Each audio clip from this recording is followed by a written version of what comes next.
नमस्कार दोस्तों, आपका अपने YouTube चैनल जी के स्टडी पॉइंट में आपका स्वागत है। अगर आप यूपी टीजीटी पीजीटी इतिहास विषय की तैयारी फ्री में करना चाहते हैं तो आप मेरे चैनल को ज़रूर से ज़रूर सब्सक्राइब करें, क्योंकि आपको मेरे चैनल के द्वारा यूपी टीजीटी पीजीटी इतिहास विषय की तैयारी फ्री में वह भी पूरा सिलेबस के अनुसार चैप्टर वाइज करवाई जाएगी। आज के इस वीडियो में दिल्ली सल्तनत से संबंधित जो भी महत्वपूर्ण प्रश्न सन 2000, सन 2002, सन 2003 यूपी पीजीटी की परीक्षा में पूछे गए थे, उन सभी महत्वपूर्ण प्रश्नों को आज के इस वीडियो में आप लोगों को बताऊंगा। तो आप लोग वीडियो को लास्ट तक जरूर देखिए और देखिए कि किस तरह के प्रश्न पूछे गए थे और आपकी तैयारी कैसी चल रही है और आप कितने प्रश्नों का सही सही उत्तर दे पाते हैं। तो चलिए आज की इस वीडियो को शुरू करते हैं। पहला प्रश्न देखते हैं, बरीद कौन होते थे? जो इसका सही उत्तर है वह है गुप्तचर अधिकारी। बरीद सूचना एवं गुप्तचर विभाग का प्रमुख पदाधिकारी होता था, जो साम्राज्य में घटित होने वाली विभिन्न घटनाओं की जानकारी सीधे सुल्तान को देता था। अगला प्रश्न देखते हैं, अलाउद्दीन खिलजी के विषय में क्या सत्य नहीं है? जो इसका सही उत्तर है वह है सैन्य अधिकारियों को जागीर प्रदान करना, जबकि भू राजस्व की वृद्धि यह सही है। गुप्तचर प्रणाली का गठन यह भी सही है। मध्य निषेध यह भी सही है, जबकि सैन्य अधिकारियों को जागीर प्रदान करना यह सही नहीं है। अगला प्रश्न देखते हैं,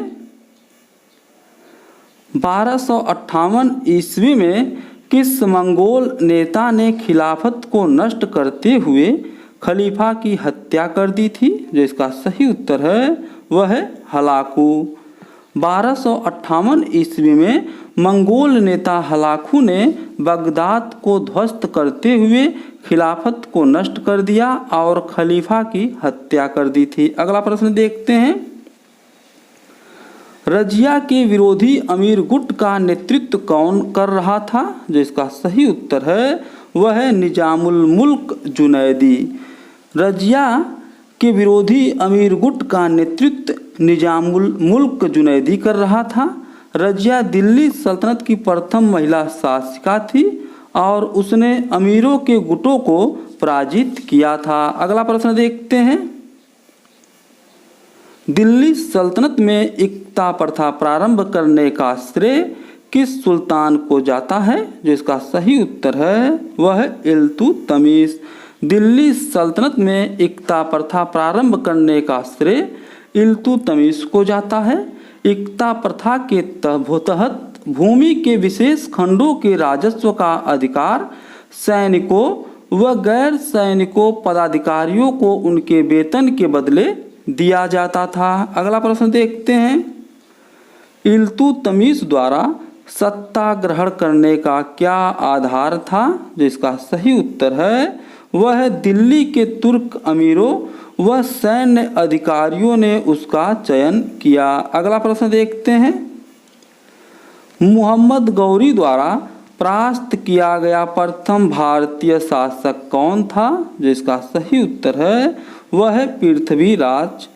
मोहम्मद गौरी द्वारा परास्त किया गया प्रथम भारतीय शासक पृथ्वीराज चौहान था। तराइन के प्रथम युद्ध 1191 ईस्वी में मोहम्मद गौरी को पृथ्वीराज चौहान ने पराजित किया था, लेकिन उसके बाद सन 1192 ईस्वी में तराइन के द्वितीय युद्ध में पृथ्वीराज चौहान को बुरी तरह से मोहम्मद गौरी ने पराजित किया था। उसके बाद भारत में तुर्की राज्य की स्थापना की थी। अगला प्रश्न देखते हैं, महमूद गजनवी के भारत आक्रमण के समय आए विद्वान अल बरूनी ने किस महत्वपूर्ण ग्रंथ की रचना की थी? जो इसका सही उत्तर है वह है किताब उल हिंद। अगला प्रश्न देखते हैं, निम्नलिखित में से किसने कहा है कि भारत में मुस्लिम संप्रभुता का इतिहास वास्तव में इल्तुतमिश के शासनकाल से प्रारंभ होता है? जो इसका सही उत्तर है वह है राम प्रसाद त्रिपाठी।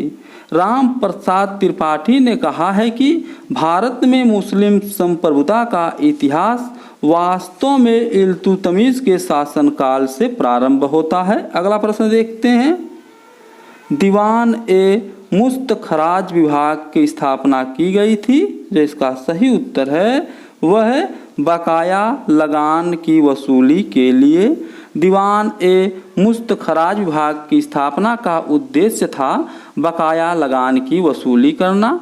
इस विभाग की स्थापना अलाउद्दीन खिलजी ने की थी। इस विभाग का 3 मुख्य कार्य था।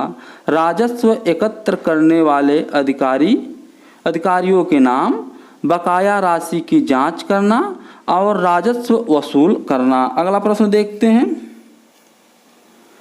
कला पर इतिहासकार पर्सी ब्राउन ने किसको मकबरों का काल संबोधित किया गया है? जो इसका सही उत्तर है वह सैयद व लोदी काल। अगला प्रश्न देखते हैं। किस सुल्तान ने स्वयं को खलीफा घोषित किया? जो इसका सही उत्तर है वह कुतुबुद्दीन मुबारक शाह खिलजी। कुतुबुद्दीन मुबारक शाह खिलजी ने स्वयं को खलीफा घोषित किया था। यह अलाउद्दीन खिलजी का पुत्र एवं उसका उत्तराधिकारी था। अगला प्रश्न देखते हैं। हनूज दिल्ली दूरअस्त किस सुल्तान से संबोधित कथन है? जो इसका सही उत्तर है वह गयासुद्दीन तुगलक। हनूज दिल्ली दूरस्थ जो है गयासुद्दीन तुगलक से संबंधित कथन है। हनूज दिल्ली दूरस्थ यह कथन गयासुद्दीन तुगलक से संबंधित है। यह कथन सूफी संत शेख निजामुद्दीन औलिया द्वारा गयासुद्दीन तुगलक को कहा गया कथन था। अगला प्रश्न देखते हैं। कुतुबुद्दीन ऐबक को दासता से मुक्ति कब प्राप्त हुई थी? जो इसका सही उत्तर है वह 1208 ईस्वी में। कुतुबुद्दीन ऐबक को दासता से मुक्ति सन 1208 ईस्वी में प्राप्त हुई थी। यह सन 2002 यूपी पीजीटी की परीक्षा में पूछा गया है। यह जितना भी है यह सब जो है 2002, 2003, 2002 में पूछे गए हैं, जो हर जगह आपको हर प्रश्न के सामने देखने को मिलेगा। तो चलिए अगला प्रश्न देखते हैं। खलीफा का मान्यता पत्र प्राप्त करने वाला दिल्ली का प्रथम सुल्तान कौन था? जिसका सही उत्तर है वह इल्तुतमिश। खलीफा का मान्यता पत्र प्राप्त करने वाला प्रथम दिल्ली का सुल्तान इल्तुतमिश था। 18 फरवरी सन 1229 ईस्वी को बगदाद के खलीफा ने इल्तुतमिश को सुल्तान ए आजम की उपाधि प्रदान की थी। अगला प्रश्न देखते हैं। मिनहाज ने अपने ग्रंथ तबकात ए नासरी को समर्पित किया। जो इसका सही उत्तर है वह नासिरुद्दीन महमूद को। अगला प्रश्न देखते हैं। अलाउद्दीन खिलजी का दक्षिण भारत पर पहली बार कब आक्रमण हुआ था? जो इसका सही उत्तर है वह 1296 ईस्वी में। अलाउद्दीन खिलजी ने दक्षिण भारत पर आक्रमण सर्वप्रथम 1296 ईस्वी में किया था। जलालुद्दीन खिलजी 1290 से 1296 ईस्वी के शासनकाल में ही अलाउद्दीन खिलजी के नेतृत्व में तुर्कों का प्रथम आक्रमण दक्षिण भारत में हुआ था। अगला प्रश्न देखते हैं।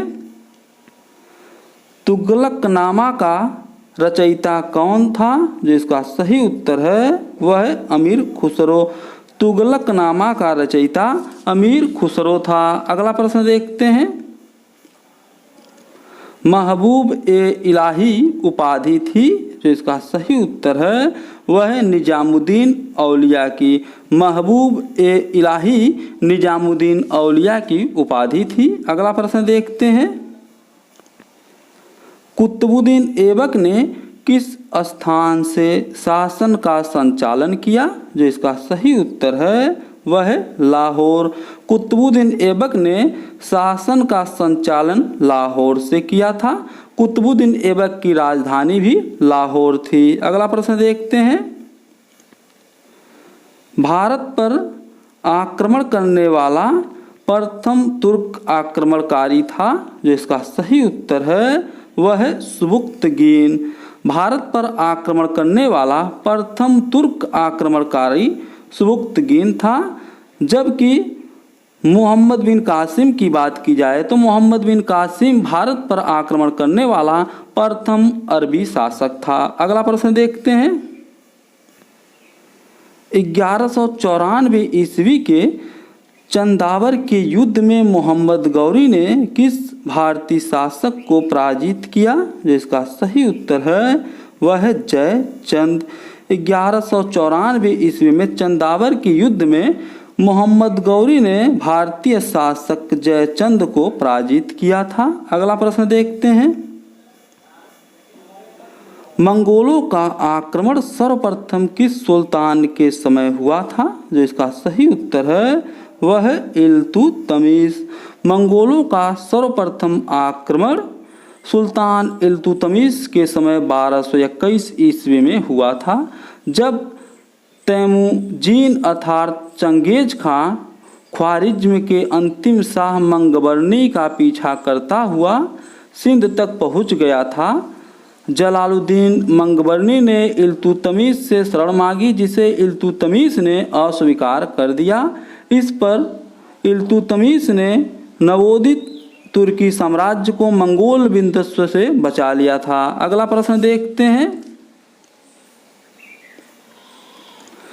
तुर्कान ए चहलगानी का संबंध किस तुर्की शासक से था? जिसका सही उत्तर है वह है इल्तुतमिश। तुर्कान ए चहलगानी का संबंध इल्तुतमिश से था, जो एक 40 अमीरों का समूह था। अगला प्रश्न देखते हैं। दिल्ली सल्तनत की गद्दी पर बैठने वाला पहली मुस्लिम शासिका महिला शासक थी? जिसका सही उत्तर है वह है रजिया। दिल्ली सल्तनत की गद्दी पर बैठने वाली पहली मुस्लिम महिला शासक जो थी वह है रजिया सुल्तान। दिल्ली सल्तनत गद्दी पर बैठने वाली प्रथम मुस्लिम महिला शासिका रजिया सुल्तान थी, जो 1236 ईस्वी से लेकर 1240 ईस्वी तक शासन किया था, जो इल्तुतमिश की पुत्री थी। अगला प्रश्न देखते हैं।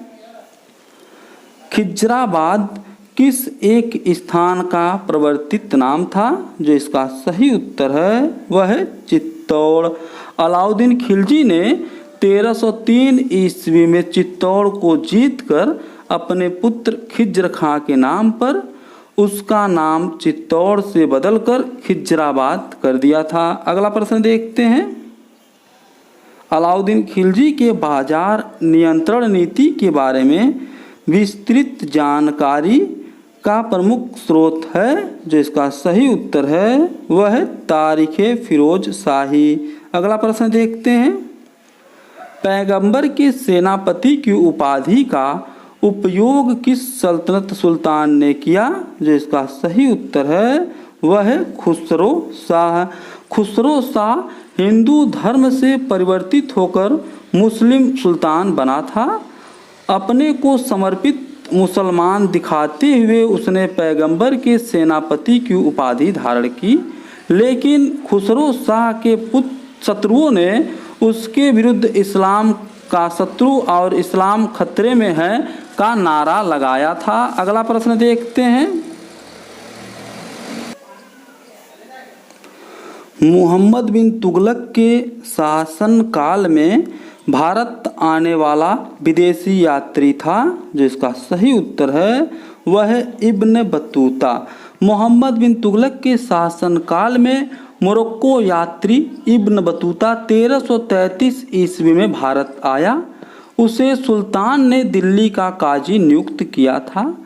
1342 ईस्वी में मोहम्मद बिन तुगलक ने इब्न बतूता को राजदूत की हैसियत से चीन भेजा था। इब्न बतूता की आत्मकथा का नाम रेहला है। अगला प्रश्न देखते हैं। दीवाने ए अमीर कोही का संबंध किस क्षेत्र से था? जिसका सही उत्तर है वह है कृषि विभाग। दीवाने ए अमीर कोही विभाग का कार्य जिस भूमि पर खेती न हो रही हो उसे खेती योग्य बनाना था, अर्थात कृषि विभाग से संबंधित था। इस विभाग की स्थापना मोहम्मद बिन तुगलक ने की थी। अगला प्रश्न देखते हैं। गुलरुखी नाम से कविताएं लिखने वाला सुल्तान था? जिसका सही उत्तर है वह है सिकंदर लोदी। गुलरुखी नाम से कविताएं लिखने वाला सुल्तान सिकंदर लोदी था।